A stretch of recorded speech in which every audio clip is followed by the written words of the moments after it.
Okay, hi, I'm number 2000 in this project, and I'm here to tell you a little bit about my story.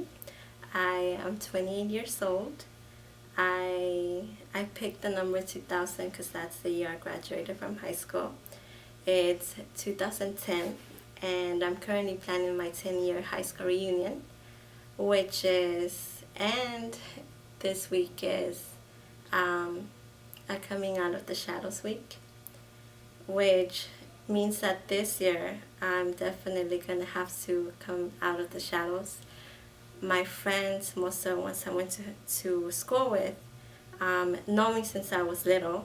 I went to elementary school, junior high, high school with them, and I could pretty much say that maybe like I only told a couple of my situation back when I was in high school, and only because it got to a point where um, being in 11th and 12th grade and not being able um, to apply to school and qualify for institution really got to me, and I had to open up to a couple of friends and a couple of teachers. um, I'm looking forward to my 10-year reunion. I think it's something I've been looking forward to like ever since like the year before I graduated. I remember the day of my graduation, I was like, oh my god, this is like that day was like the proudest day of my life. And I remember being with my friend Alejandra and Amelia, and we just couldn't wait to like 10 years after, like what would become of my lives. And to me that was like the biggest day of my life because I graduated from high school, which to me was huge because I was the first one to graduate from high school. And like my whole family tree, I did research, and nobody from my mom's side or from my dad's side had ever even finished high school, And I also knew that it was like pretty much as far as I could get at that time. Um, I was I've been hoping for immigration reform since the early 90s. I guess it was called an amnesty back then. And I guess when I came to this country in 88, I I didn't expect it to take this long to have a change. I was 6. I was always the adult in my family. I was always the one that translated, that did all the paperwork, the one that got us an apartment. That's why for the longest time I just hated translating. And my mom and my uncles and stuff, like they'll be like, now they're like, well, why don't you just want to translate? And I'll be like, I just don't want to do it because it was just a drag having to be so responsible at that age. And I remember in the 90s, there was a point when I guess people thought there was going to be like a second amnesty. Was like 92 or something, and then instead of there being an amnesty, something happened with like the drug war, and so it it instead became this whole anti-immigrant thing, and they built a wall.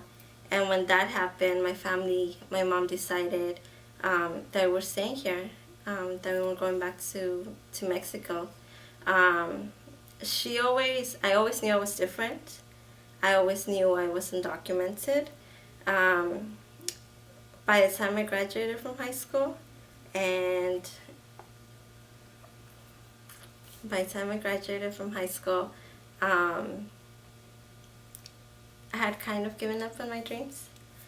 Um, I I expected there to be some change.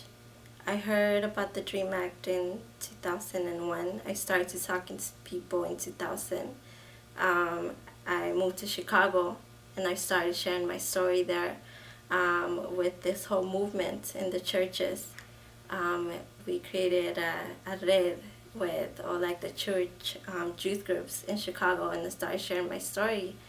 And during that time, they were starting to organize like little marches for immigration reform, which was cool because it was something that didn't exist in California.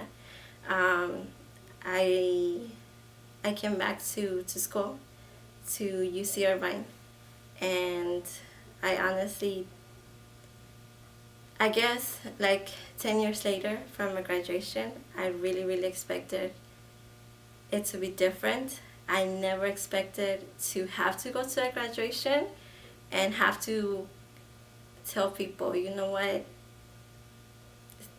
it's like I'm not looking forward to being asked, so what have you done with your life? Like, so, like, what are you doing now? So I hate that question. Like, I graduated from college from UCI 4 years ago in 2006. And we're creating a Chicano Latino Alumni Association there. And that's like the first thing my friends asked me. And I shared my story with some people because I had to, but not with everybody. So it's kind of hard to tell them, you know what, like, it's like, oh, I'm working, but they want to know specifics, and I guess they expect something different. What else? So, from now on, what do you plan to do to pass the DREAM Act, or what do you want others to do? I want others to be more active. I think after I after I found people like myself, which I think was like the hardest thing to do while I was going through college. I didn't know anybody like me except for my sister and myself, but she was still in high school and in another state, so it was kind of hard for us to relate at sometimes. Um, I became involved in the DREAM Act. I I became involved in I was part of this thing called the California Dream Network, and initially planning this whole movement, and I became involved in some other work called the Orange County Dream Team, and I became an organizer. I think I took matters into my own hand, um, and I just said, you know what, I'm gonna do whatever I can, and it's something that I for sure dedicated a couple years of my life to.